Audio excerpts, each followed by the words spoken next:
Hi students, welcome back everyone. I hope everyone is having a great day so far.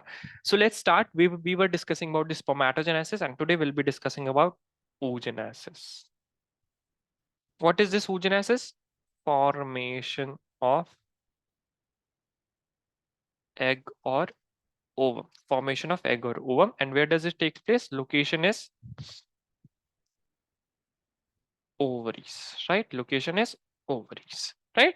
So we know that primary sex organ is ovaries.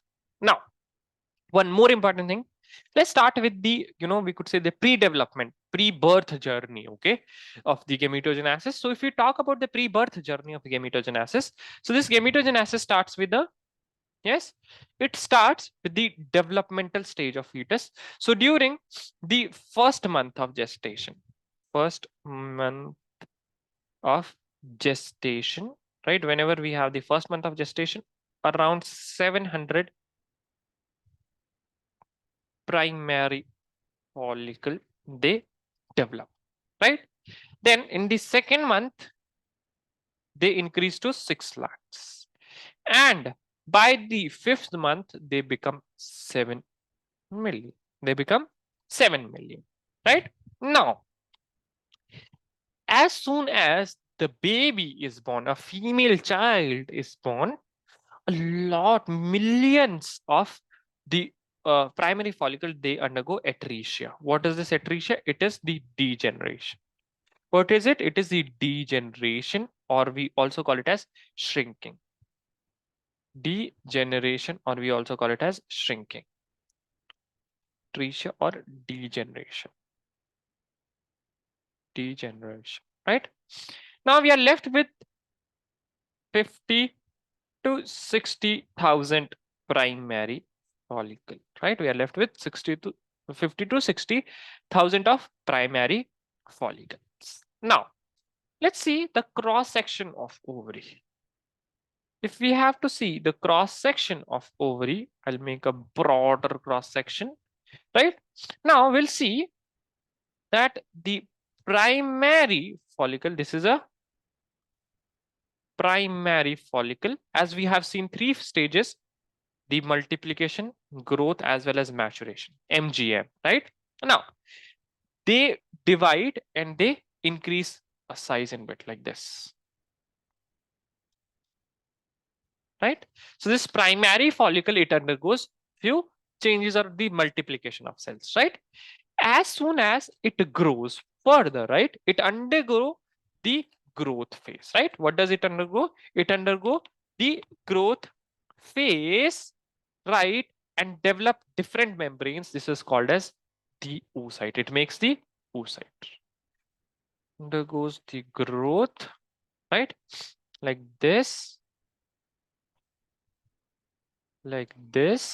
right, and it develops into the secondary oocyte.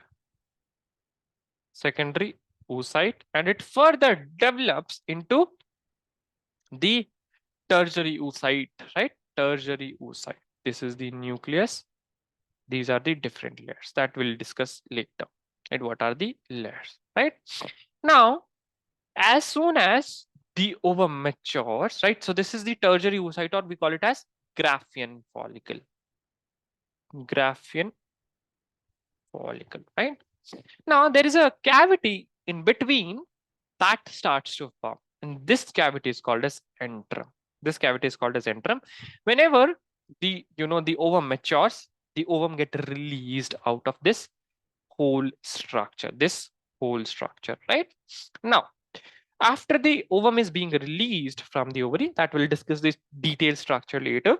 So we are left with the other structures, and the first structure that we are left with here is the corpus hemorrhagia. What we are left with?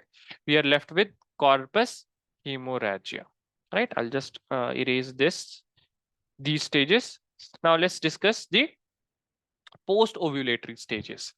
So ovulation is what? What is it? It is the release of ovum, right? So we are left with the corpus hemorrhagica. Corpus hemorrhagia, right? And then corpus luteum is being formed. This is the corpus luteum, and then we have the corpus albicans. What is it? It is corpus albicans, right? If we see the structure of the ovary, so this is the cortex of the ovary, and this is the internal part is the medulla of the ovary. What is it? It is the medulla of the ovary. Yeah, so that's how these are the developmental stage. And release of mature ovum from ovary is called as ovulation. What do we call it as? We call it as ovulation, right? Now, we'll be discussing about the structure of the ovum. I'm so sorry. Yeah, we'll be discussing about the structure of the ovum, right? So let's discuss the structure of the ovum. So wait a sec. So now if we have to discuss the structure of the ovum, so we'll see few things here, right? And first, this, and then we have one more circle here. Okay, one more circle here, right? We'll discuss what exactly it is, right? Okay, fine. Now,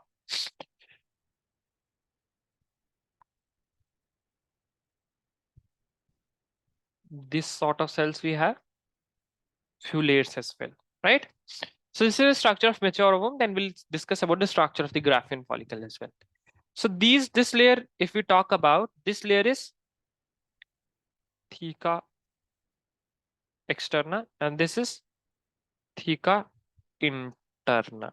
This is theca externa, and an internal layer is theca interna. This is corona radiata. So these are the cells of corona radiata. This layer is zona pellucida, and this is very important layer, and this is vitelline membrane. This is vitelline membrane, and here we have the nucleus. And the space between the zona pellucida and vitelline membrane is perivitelline space.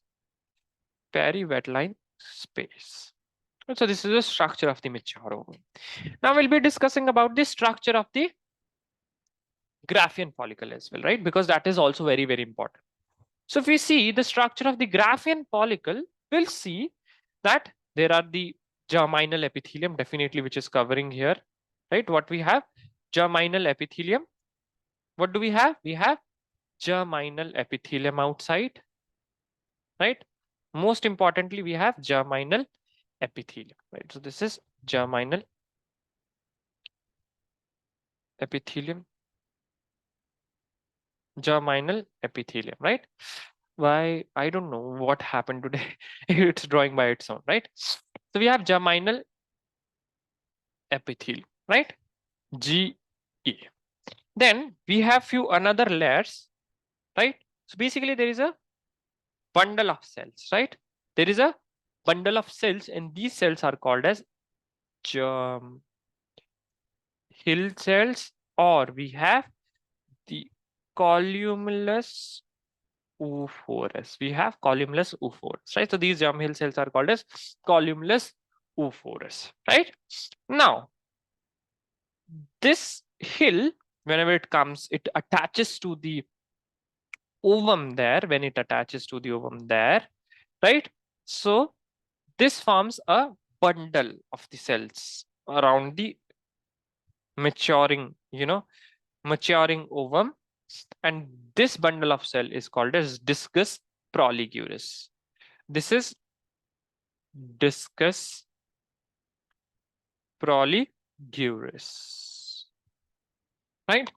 Now we have two layers, theca externa and theca interna. Here the corona radiata and zona pellucida and wet line membrane there that has not been formed yet. Now we can see a space or a cavity, between the ovum as well as the germinal epithelium. This is called as the interim. How do we, identify the Graafian follicle? By the presence of antrum, a cavity called as antrum, right? So this cavity is called as antrum. So this is the structure of the, we could say that Graphian follicle. Okay, the Graphian follicle. And then it changes to mature ovum, and then ovulation takes place. And ovulation takes place at the 14th day of menstrual cycle that we'll be discussing later on. Now, I'll be making one graph, right? And this graph, what is happening here? I'll be just making one graph. And what this graph is all about, just allow me a moment. Yes, what this graph is all about, that we'll be discussing now. Okay, this graph. This graph gonna be on the concentration of the, we could say, the different hormones, right? So the hormones which are utilized in during the gametogenesis or oogenesis are LH,